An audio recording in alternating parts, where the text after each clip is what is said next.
మరిన్ని interesting movie updates ని ఇప్పుడు బ్రీఫ్ గా చూద్దాం. RRR జపాన్ లో సందడి షురూ చేసింది. చెర్రీ, తారక్, రాజమౌళి ముగ్గురు ఈ మూవీని ప్రమోట్ చేస్తూ హైప్ పెంచారు. ఇక తారక్ కి జపాన్ లోని ఓ అభిమాని ఇచ్చిన లెటర్ తాలూకు వీడియో వైరల్ అయింది. ఇక చెర్రీ, తారక్ జపాన్ లోని టోక్యోలో ఫ్యాన్స్ తో దిగిన ఫోటోలు వెల్కమ్ చెబుతున్న వీడియో సోషల్ మీడియాలో వైరల్ అయ్యాయి.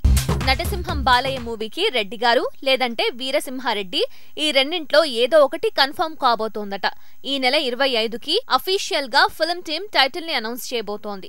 కార్తీని పవన్ తో పోల్చడంతో నాగ్ మాటలు ఇప్పుడు వైరల్ అయ్యాయి. సర్దార్ ప్రమోషన్ ఈవెంట్ లో చిరు ఇమేజ్ నుంచి బయటకొచ్చి సొంతంగా ఫోకస్ అవటం పవన్ కి సాధ్యమైంది. ఆ తర్వాత సూర్య ఇమేజ్ నుంచి బయటకొచ్చి ఫోకస్ అవడం కార్తీకే సాధ్యమైందని వీళ్ల మధ్య పోలిక పెట్టాడు నాగ్. ఆ మాటల తాలూకు వీడియో ఇప్పుడు సోషల్ మీడియాలో వైరల్ అయింది. వెంకీ అట్లూరి మేకింగ్ లో ధనుష్ చేస్తున్న మూవీ సర్. ఈ సినిమా డిసెంబర్ 2కి విడుదల అన్నారు. కానీ సంక్రాంతికి లేదంటే వాలంటైన్స్ డేకి వాయిదా పడేలా ఉందట. లైగర్ మూవీ బయర్స్ పూరి మీద వార్ డిక్లేర్ చేస్తున్నారట. జీఎస్టీ తాలూకు సమస్య ఇంకా పరిష్కరించబడలేదట. దీంతో పూరితో తాడో పేడో తేల్చుకునేందుకు రంగం సిద్ధం చేసుకుంటున్నారట.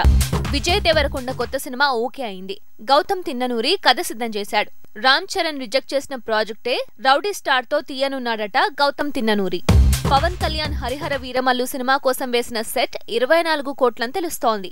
పెండింగ్ 50% షూటింగ్ లో మెజారిటీ పర్సంటేజ్ సీన్లన్నీ ఇందులోనే తెరకెక్కబోతున్నాయి. చిరు 154వ మూవీ తాలూకు టీజర్ రెడీ అయింది. దీపావళి రోజున కాకుండా ఒకరోజు ముందే ఈ సినిమా టీం సర్ప్రైజ్ ఇవ్వబోతోంది. అయితే టీజర్ తో పాటు సాంగ్ కూడా బోనస్ అని ప్రచారం జరుగుతోంది.